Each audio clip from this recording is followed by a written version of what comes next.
Assalamualaikum warahmatullahi wabarakatuh. Perkenalkan, nama saya Putra Di Pradana, NPM 2007051048. Di sini saya akan bacakan hasil tugas saya, Entity Relationship Diagram, yang disingkat dengan ERD.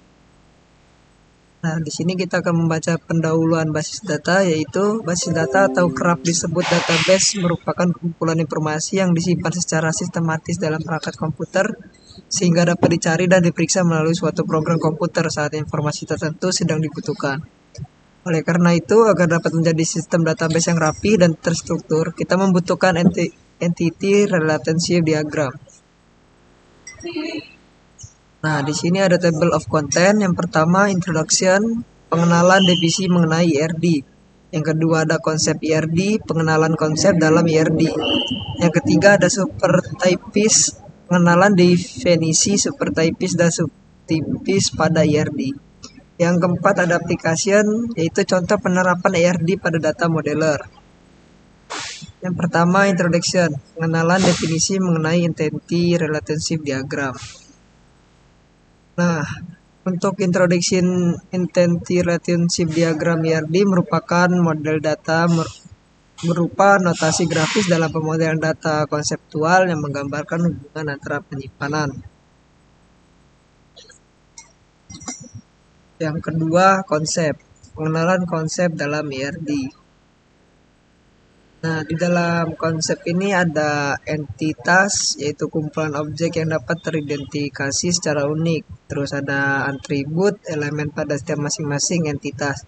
Selanjutnya ada relasi, hubungan antara entitas yang berasal dari himpunan yang berbeda. Selanjutnya ada garis, penghubung antar atribut pada ERD.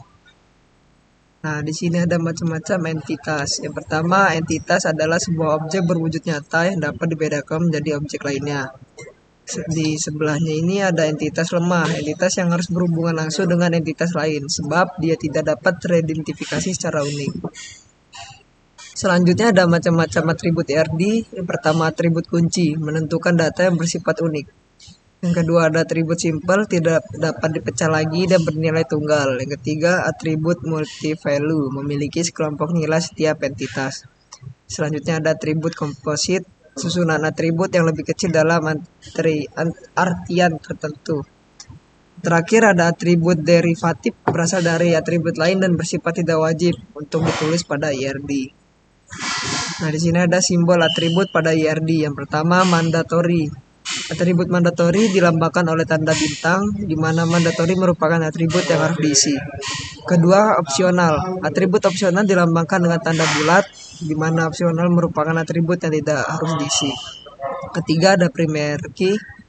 Atribut primary key atau unique number dilambangkan dengan tanda pagar, di mana primary key merupakan hanya satu atau unik.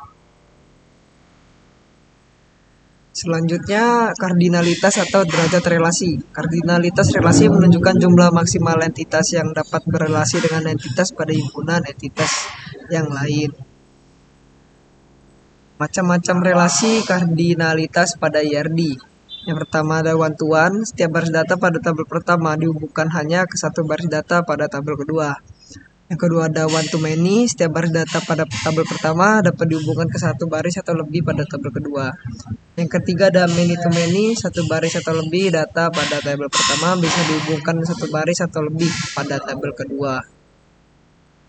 Opsionalitas. Definisi opsionalitas relasi menunjukkan harus atau tidaknya satu entitas memilih relasi dengan entitas lainnya, yang ditandai dengan garis putus-putus. Cara membacanya, setiap karyawan harus memiliki satu pekerjaan, sedangkan suatu pekerjaan tidak harus menerima karyawan. Yang ketiga ada supertypes, pengenalan definisi supertypes dan subtypes pada ERD.